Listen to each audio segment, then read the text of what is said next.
PTI এর সমাবেশ ঠেকাতে ইসলামাবাদের সভা সমাবেশ নিষিদ্ধের পরিকল্পনায় পাকিস্তানের পার্লামেন্টে প্রস্তাব। নিষেধাজ্ঞা দিতে সরকারি কর্মকর্তাদের দেয়া হবে ক্ষমতা।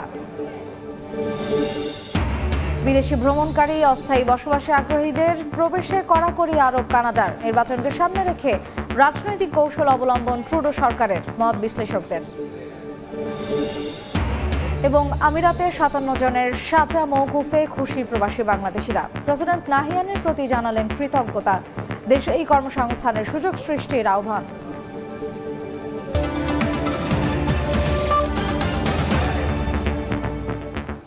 আন্তর্জাতিক সময়ের সঙ্গে আছে আমি মার্জিয়া শ্রেয়া।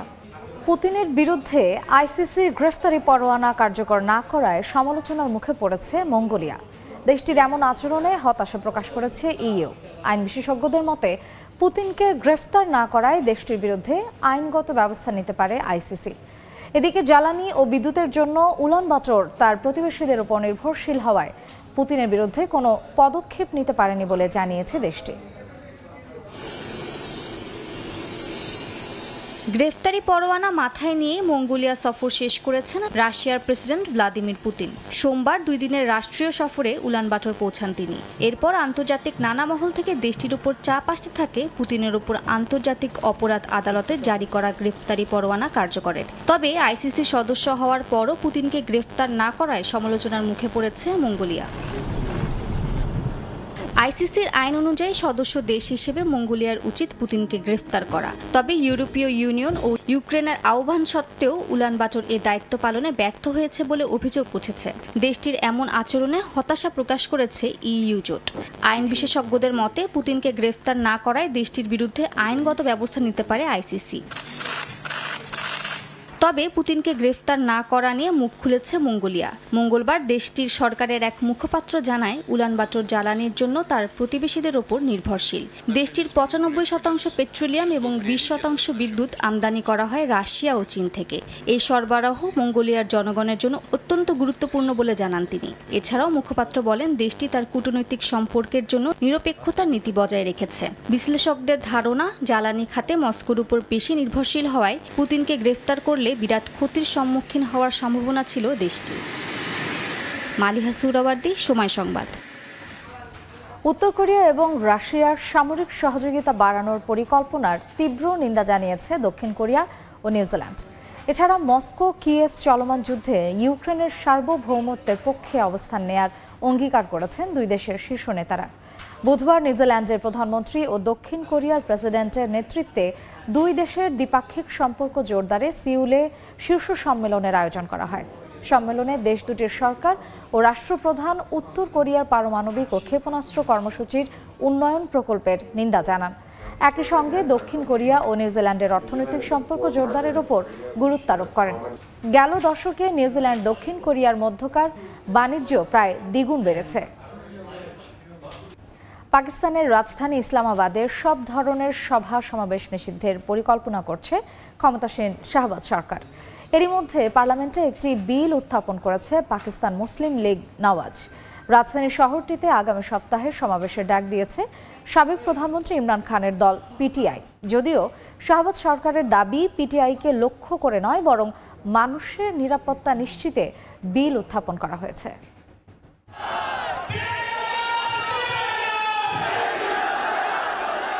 পাকিস্তান জুড়ে বিভিন্ন দাবিতে আন্দোলন চলছে। তবে সাবেক প্রধানমন্ত্রী ও পাকিস্তান তেহরিক ইনসাফের নেতা ইমরান খানের মুক্তির দাবিতে এই মুহূর্তে দেশের বিভিন্ন শহরে ধারাবাহিকভাবে বিক্ষোভ সমাবেশ করছে পিটিআই সমর্থকরা। আগামী সপ্তাহে রাজধানী শহর ইসলামাবাদেও সমাবেশের ডাক দিয়েছে দলটি। ইমরানের দল যখন বিক্ষোভ কর্মসূচির ডাক দিয়েছে, ঠিক তখন রাজধানীতে সব ধরনের সভা সমাবেশ নিষিদ্ধের পরিকল্পনা করছে ক্ষমতাসীন শাহবাজ সরকার। পার্লামেন্টে একটি বিল উত্থাপন করেছে পাকিস্তান মুসলিম লীগ নওয়াজের এক সাংসদ।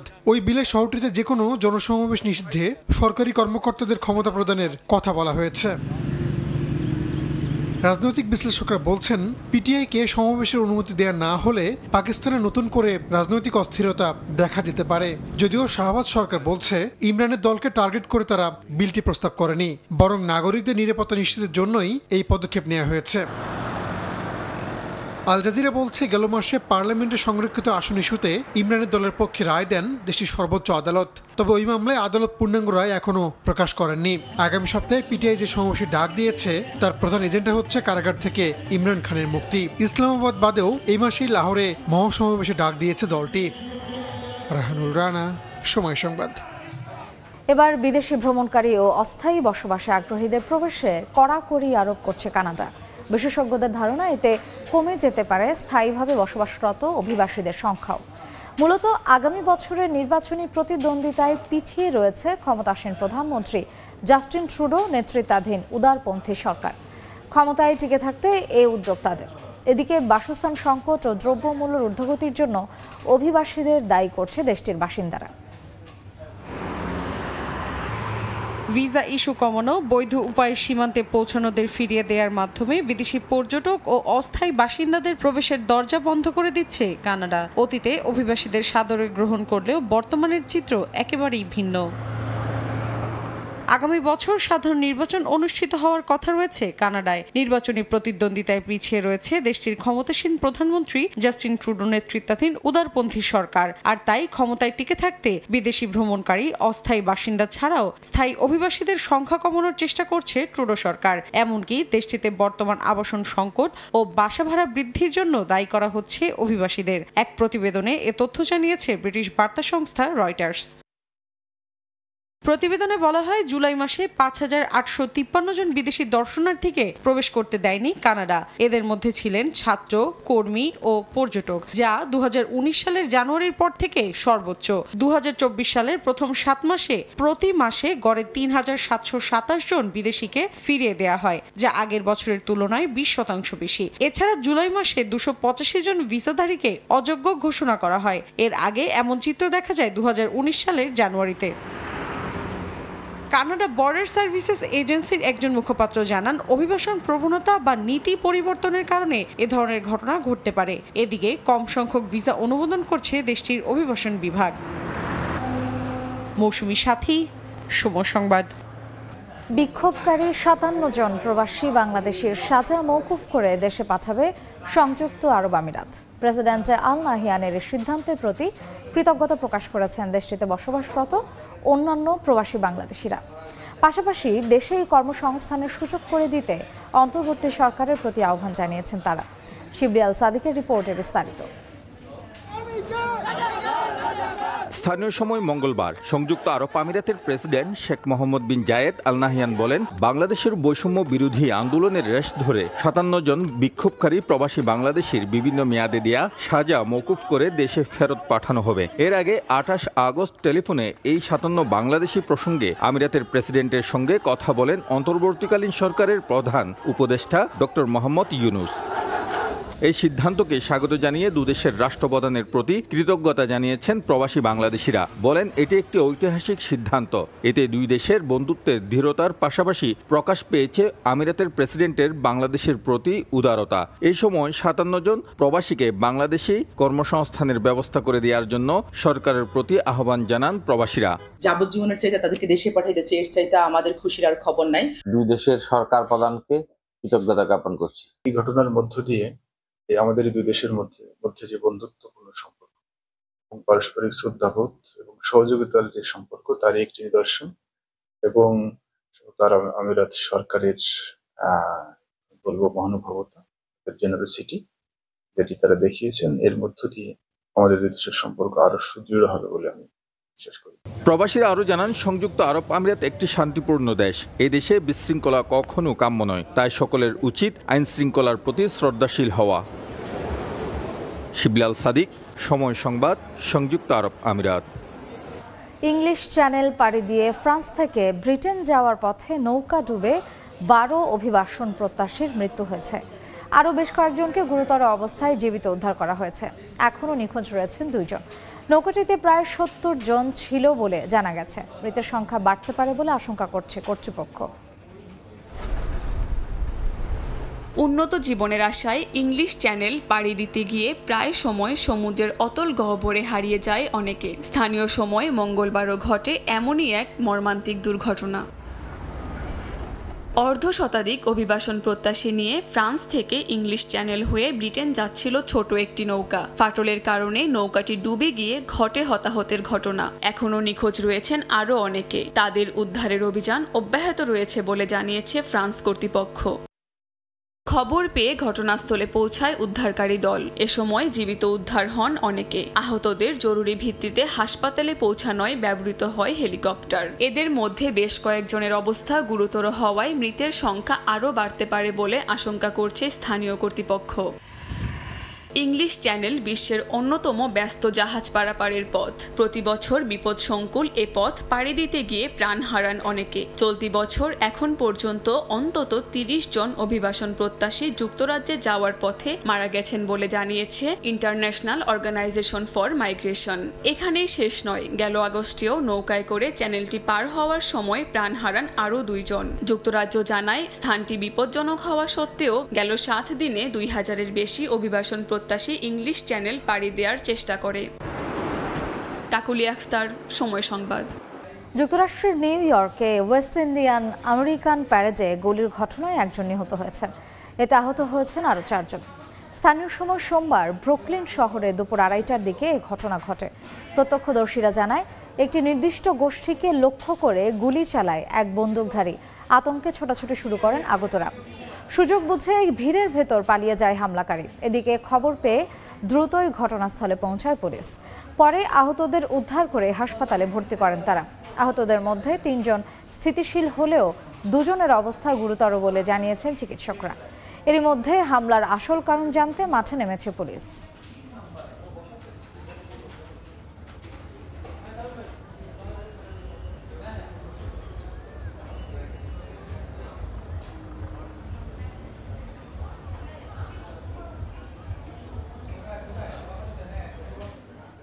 যুক্তরাষ্ট্রের টেক্সাস অঙ্গরাজ্যে মর্মান্তিক সড়ক দুর্ঘটনায় এক নারীসহ ৪ ভারতীয় নিহত হয়েছে। শুক্রবার এই দুর্ঘটনাটি ঘটলেও বুধবার তা ফলাও করে প্রচার করেছে ভারতীয় সংবাদ মাধ্যম এনডিটিভি। দ্রুত গতির একটি ট্রাক রাস্তার কয়েকটি গাড়িকে ধাক্কা দেয়। এ সময় ভারতীয় কয়েকজন নাগরিক থাকা গাড়িটিতে আগুন ধরে যায়। এতে ঘটনাস্থলেই মারা যান তারা। সংশ্লিষ্ট কর্তৃপক্ষ জানায়, মরদেহের পরিচয় শনাক্তে তাদের হাতের ছাপ, দাঁত ও হাড়ের ডিএনএ সংগ্রহ করা হয়েছে।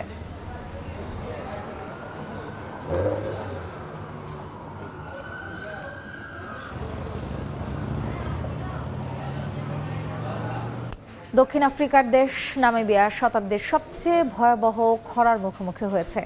খাদ্য সংকটে ভোগা মানুষদের মাংসের চাহিদা পূরণের জন্য ৭০০টিরও বেশি বন্যপ্রাণী হত্যার সিদ্ধান্ত নিয়েছে দেশটির সরকার। এর মধ্যে হাতি, জেব্রা ও জলহস্তির মতো প্রাণীও রয়েছে। খরার কারণ হিসেবে বৈরী আবহাওয়ার প্রভাব এবং মানবসৃষ্ট জলবায়ু পরিবর্তনকে দায়ী করা হয়েছে। শতাব্দীর সবচেয়ে ভয়াবহ খরার কবলে নামিবিয়া। এতে কৃষি উৎপাদন ব্যাহত হওয়ায় দেশটিতে দেখা দিয়েছে চরম খাদ্য সংকট। এই পরিস্থিতিতে নাগরিকদের খাদ্য নিরাপত্তা নিশ্চিতে অন্তত ৭২৩টি বন্যপ্রাণী হত্যার সিদ্ধান্ত নিয়েছে দেশটির সরকার। প্রাণীদের মাংস মানুষদের মধ্যে বিতরণের পরিকল্পনা তাদের। এর মধ্যে ৮৩টি হাতি, ৩০টি জলহস্তি, ৬০টি মহিষ, ৫০টি ইম্পালা, ১০০টি নীল হরিণ, ৩০০টি জেব্রা ও ১০০টি ইল্যান্ড রয়েছে। সরকারের এই সিদ্ধান্ত অনুযায়ী জাতীয় উদ্যান এবং লোকালয় থেকে এই প্রাণীগুলো বাছাই করা হবে। নামিবিয়ার পরিবেশ, বন ও পর্যটন মন্ত্রণালয় জানায়, খরার কারণে খাদ্য ও পানির অভাব দেখা দিয়েছে, যা বন্যপ্রাণীর জন্য এক দুঃসংবাদ। এই কর্মসূচির মাধ্যমে খরায় ক্ষতিগ্রস্ত অঞ্চলে খাদ্য ও পানির চাপ কমানো হবে এবং স্থানীয়দের সঙ্গে হাতির সংঘাতের ঝুঁকিও হ্রাস পাবে। এরই মধ্যে ১৫০টিরও বেশি প্রাণী হত্যা করে প্রায় ৫৭ টন মাংস সংগ্রহ করা হয়েছে। জাতিসংঘ মহাসচিবের মুখপাত্র নামিবিয়ার পরিস্থিতিকে মানবিক সংকট হিসাবে উল্লেখ করেছেন। দেশটির খাদ্য মজুদ প্রায় ৮৪% কমে গেছে। এছাড়া মোট জনসংখ্যার প্রায় অর্ধেক মানুষ তীব্র খাদ্য সংকটে ভুগছেন। খরার কারণ হিসেবে বৈরী আবহাওয়ার প্রভাব এবং মানবসৃষ্ট জলবায়ু পরিবর্তনকে দায়ী করা হয়েছে। ইয়াসিন মোহাম্মদ জিসান, সময় সংবাদ। ভয়াবহ দাবানলের কারণে মারাত্মক বায়ু দূষণের কবলে দক্ষিণ আমেরিকার দেশ বলিভিয়া। স্থানীয় সময় মঙ্গলবার ধোঁয়ায় আচ্ছন্ন হয়ে যায় দেশটির বেশ কয়েকটি অঞ্চল। এ সময় বায়ুর গুণগত মান খারাপ হওয়ায় সতর্কতা জারি করে স্থানীয় কর্তৃপক্ষ। তারা জানায়, ব্রাজিলের অ্যামাজনে সৃষ্ট দাবানলের কারণে দূষণের শিকার হচ্ছে দেশটি। বিশেষজ্ঞদের মতে, দূষিত এ বাতাসে ধোঁয়া এবং কার্বন মনোক্সাইড মিশে যাওয়ার কারণে কমে গেছে অক্সিজেনের মাত্রা। এই অবস্থায় স্বাস্থ্য ঝুঁকিতে রয়েছেন দেশটির বাসিন্দারা। চীনের হয়ে গুপ্তচর বৃত্তির অভিযোগে নিউ ইয়র্কের গভর্নরের সহযোগীকে গ্রেফতার করা হয়েছে। তার স্বামীও গ্রেফতার হয়েছেন। গুপ্তচর বৃত্তির মাধ্যমে তিনি এবং তার স্বামী লাখ লাখ ডলার আয় করেছেন বলেও অভিযোগ এফবিআইয়ের। এছাড়াও লিন্ডার বিরুদ্ধে চীনের সঙ্গে বহু বছর ধরে গোপন সম্পর্ক রাখা, ভিসা জালিয়াতি, তথ্য ও অর্থ পাচারের অভিযোগ আনা হয়েছে। নানা সময় নানা কারণে যুক্তরাষ্ট্রের সঙ্গে চীনের সম্পর্ক তিক্ত হয়েছে। বহুদিন ধরেই দুদেশের সম্পর্ক উন্নয়নের লক্ষণ দেখা যাচ্ছে না। এর মধ্যেই আবার চীনের পক্ষে গুপ্তচর বৃত্তির অভিযোগ উঠেছে নিউ ইয়র্কের গভর্নরের সহযোগীর বিরুদ্ধে। গ্রেফতার হয়েছেন নিউ ইয়র্কের গভর্নর ক্যাথি হোচুলের সহকারী লিন্ডা সান। গ্রেফতার করা হয়েছে তার স্বামী ক্রিস্টোফার হুকেও। এফবিআই এক বিবৃতিতে বলেছে, নিউ ইয়র্ক প্রশাসনের কর্মরত লিন্ডা সান চীনের গোপন এজেন্ট হিসেবে কাজ করে আসছিলেন। এর মাধ্যমে তিনি এবং তার স্বামী লাখ লাখ ডলার আয় করেছেন। সেই অর্থের একটি অংশ নামে বেনামে বিভিন্ন ব্যাংকে রেখেছেন। বাকি অর্থ দিয়ে নিউ ইয়র্ক সহ অন্তত 3টি অঙ্গরাজ্যের দামি সম্পত্তি কিনেছেন। লিন্ডার বিরুদ্ধে চীনের সঙ্গে বহু বছর ধরে গোপন সম্পর্ক রাখা, ভিসা জালিয়াতি, তথ্য ও অর্থ পাচারের অভিযোগ আনা হয়েছে। আর তার স্বামীর বিরুদ্ধে আনা হয়েছে অর্থ পাচারের অভিযোগ। এফবিআই এর অভিযোগে বলা হয়েছে, নিউ ইয়র্ক অঙ্গরাজ্যের বিভিন্ন সরকারি নথি তিনি কর্তৃপক্ষের অনুমতি না নিয়ে চীনে পাচার করেছেন। নিউ ইয়র্কের বর্তমান গভর্নর ক্যাথি হোচুল 2021 সালে ডেপুটি চিফ অব স্টাফ পদে লিন্ডা সানকে নিয়োগ দেন। এর আগের গভর্নর এন্ড্রু কুওমের আমলেও একই দায়িত্বে ছিলেন লিন্ডা। চীনের প্রতি সুদৃষ্টি থাকলেও তাইওয়ানের প্রতি বৈরী ছিলেন লিন্ডা। নিউ ইয়র্ক অঙ্গরাজ্য প্রশাসনের কর্মকর্তাদের সঙ্গে তাইওয়ানের কর্মকর্তাদের সাক্ষাৎ তিনি ঠেকিয়ে রাখতেন বলেও অভিযোগ এসেছে। হাফসাতুন্নেসা, সময় সংবাদ। তাইওয়ানের রাজধানী তাইপেইতে দেখা মিলল অভিনব কারখানার, যেখানে ফেলে দেয়া প্লাস্টিক ও বিভিন্ন বর্জ্য দিয়ে গ্রাহকেরা সানগ্লাস সহ নানা পণ্য বানানোর সুযোগ পাচ্ছেন। গ্রাহকের আনা যে কোনো জিনিস চোখের সামনেই পুনর্ব্যবহারযোগ্য করা হচ্ছে এখানে। নিজেদের ফেলে দেয়া প্লাস্টিক দিয়ে নিমেষেই হয়ে গেল সানগ্লাস, তাও কারখানায় বসে নিজেরাই বানিয়েছেন। তাইওয়ানের রাজধানী তাইপেতে দেখা মিলেছে অভিনব এই কারখানার। বাটিতে সংগ্রহ করা হচ্ছে টুকরো টুকরো করে রাখা প্লাস্টিক। ফয়েল পেপার ও প্লাস্টিকের জালি ব্যাগ কেটে রাখা হচ্ছে পুনঃপ্রক্রিয়া করার জন্য। প্লাস্টিক বোতলের মুখও সযত্নে সংগ্রহ করে রাখা হয় এখানে। ওজন মেপে পরিমাপ করে নেওয়া হচ্ছে পরবর্তী প্রক্রিয়ার জন্য। প্রস্তুতি চলছে এসব ফেলে দেয়া বর্জ্য পুনঃব্যবহার করার জন্য। এটিকে বলা হচ্ছে জিরো ওয়েস্ট ওয়ার্কশপ, অর্থাৎ বর্জ্যবিহীন একটি কারখানা। গ্রাহকরা এখানে এসে নিজেদের পরিত্যক্ত প্লাস্টিক সহ বিভিন্ন পণ্য পুনঃপ্রক্রিয়াজাতের মাধ্যমে আবারও ব্যবহারের জন্য বিভিন্ন জিনিসপত্র বানিয়ে নিতে পারেন। নিজের হাতে বানানো সানগ্লাস নিয়ে সেলফি তুলতে দেখা গেল একজনকে। একটু আগেই সানগ্লাসটি নিজেই প্লাস্টিক গলিয়ে বানিয়েছেন। মাত্র 2 ঘন্টার মধ্যেই একজোড়া ট্রেন্ডি সানগ্লাস বানিয়ে ফেলেছেন এই কারখানায়। ফেলে দেয়া আবর্জনা পুনরায় ব্যবহারে উৎসাহিত করতে কারখানাটি সাধারণ মানুষকে বেশ অনুপ্রাণিত করেছে বলে জানালেন এখানে আসা গ্রাহকরা। শুধু সানগ্লাসই নয়, প্লাস্টিক এবং জৈব বর্জ্য থেকে টাইলস, ইট, হ্যাঙ্গার এবং অন্যান্য নিত্য প্রয়োজনীয় জিনিস এখানে বানানো যায়। কারখানা সংশ্লিষ্টরা জানালেন, এই প্রক্রিয়ায় তৈরি প্রতিটি সানগ্লাস প্রায় 400 গ্রাম পর্যন্ত কার্বন পরিবেশ থেকে কমাতে পারে। প্লাস্টিক বর্জ্য পুনঃপ্রক্রিয়াজাতের মাধ্যমে তৈরি করা হয় খরগোশের অবয়ব সম্বলিত পেপারওয়েট ও বিশাল আকৃতির শিল্পকর্ম। আমি কখনোই বর্জ্য পুনর্ব্যবহার করা এবং এটিকে এরকম দুর্দান্ত কিছুতে পরিণত করার কথা ভাবিনি। আমি নিশ্চিত যে আমার মেয়ে তার খেলনা পুনরায় ব্যবহার করা হয়েছে জেনে খুশি হবে। আপনি যদি চিন্তা না করে যেখানে সেখানে আবর্জনা ফেলেন, তাহলে সেটা পরিবেশের জন্য ক্ষতিকারক। তবে আপনি যদি জেনে বুঝে এটাকে কাজে লাগাতে পারেন, তাহলে পরিবেশের জন্য আপনি বড় একটি অবদান রাখেন। ফ্যাশন ম্যাগাজিন হার্পার্স বাজার তাইওয়ানের প্রধান সম্পাদক কোরাসি জানান, এই প্রকল্পটি টেকসই ফ্যাশন প্রচারের জন্য একটি ভালো উদ্যোগ। অর্জিতা শেজিন, সময় সংবাদ। এবারের প্রচণ্ড গরমে ক্ষতিগ্রস্ত হয়েছে ইতালিতে উৎপাদিত শাকসবজির ক্ষেত খামার। প্রভাব পড়েছে স্থানীয় বাজারগুলোতে।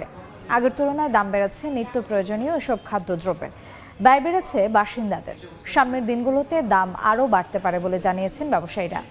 ইতালি থেকে হাসান মাহমুদের রিপোর্টে বিস্তারিত। ইতালির রাজধানী রোম ও এর আশপাশের শহর এবং দেশটির বহু অঞ্চলে শাকসবজির চাষাবাদ করেন প্রবাসী বাংলাদেশিরা। বিপুল পরিমাণ জমি লিজ নিয়ে নিত্য প্রয়োজনীয় এসব পণ্য উৎপাদন করেন তারা। রপ্তানি করেন ইংল্যান্ড, জার্মানি, ফ্রান্স সহ ইউরোপের বিভিন্ন দেশে। তবে এবারের অসহনীয় গরমে ক্ষতি হয়েছে সবজির ক্ষেতগুলোতে। এর প্রভাব পড়েছে কাঁচা বাজারে। পচনশীল এ সকল দ্রব্যের দাম ঊর্ধ্বমুখী হওয়ায় ব্যয় বেড়েছে বাসিন্দাদের। রেগুলার যে সবজিগুলা এগুলোর দাম অনেকটা না হলেও পরেও কিছুটা বেড়ে গেছে। আগে আমরা করলা বিক্রি করতাম আপনার 50 সেন্ট, এখন সেটা হয়ে গেছে 70 সেন্ট। বাংলাদেশ থেকে আসলে সবকিছুর দাম বাড়তেই থাকে। রোমের প্রধান বাজার ভিক্টোরিয়ার সবগুলো সবজির দোকানেই বিক্রি হয় বাংলাদেশিদের উৎপাদিত পণ্য। দেশ থেকে সরাসরি দেশীয় সবজিও আমদানি করেন তারা। এ অবস্থায় ইতালিতে উৎপাদিত সবজির তুলনায় বাংলাদেশ থেকে আসা পণ্যের দাম কিছুটা বেশি হয় বলে জানান সংশ্লিষ্টরা। ব্যবসায়ীরা জানান, গরমের প্রভাব শাকসবজির বাজারে পড়লেও অপরিবর্তিত রয়েছে মাছ মাংসের দাম। ইতালির রোম থেকে হাসান মাহমুদ, সময় সংবাদ। সংযুক্ত আরব আমিরাতে সাধারণ ক্ষমার তৃতীয় দিন অতিবাহিত হলো। তবে অবৈধ প্রবাসী বাংলাদেশিরা নিজেদের বৈধ করার লক্ষ্যে সঠিক কোনো দিক নির্দেশনা পাচ্ছে না বলে আক্ষেপ করেছে। বাংলাদেশ মিশন থেকে দেয়া তথ্যেও বিভ্রান্তি রয়েছে বলে জানিয়েছেন প্রবাসীরা। শিবলিয়াল সাদিকের রিপোর্ট।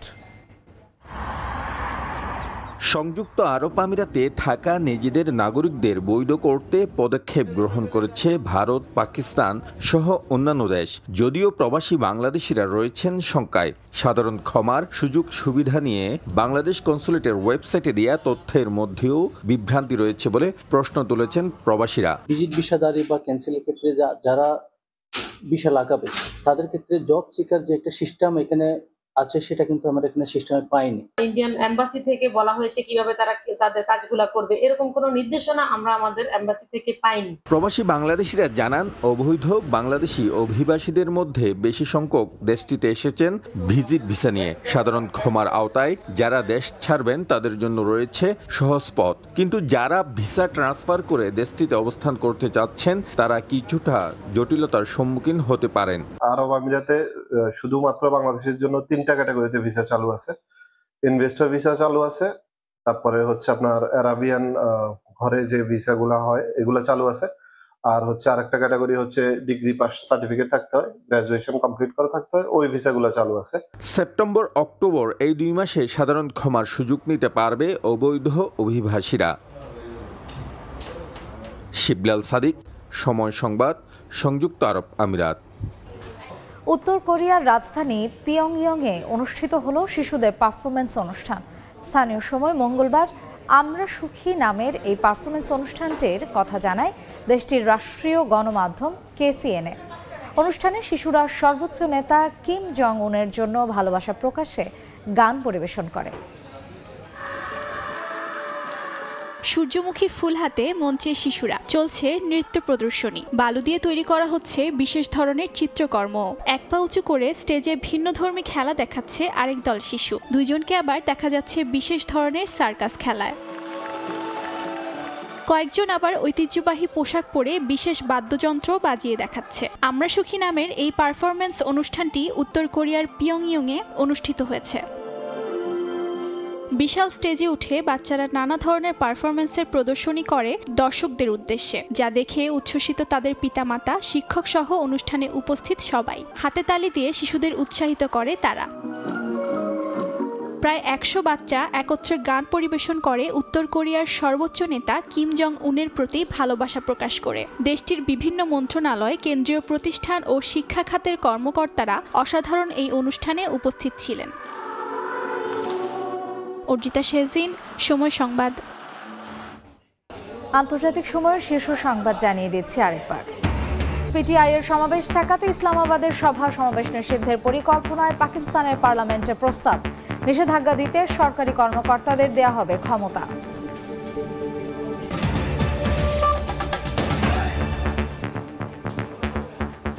এই ছিল আন্তর্জাতিক সময়ের আয়োজন। সঙ্গেই থাকুন সময়ের।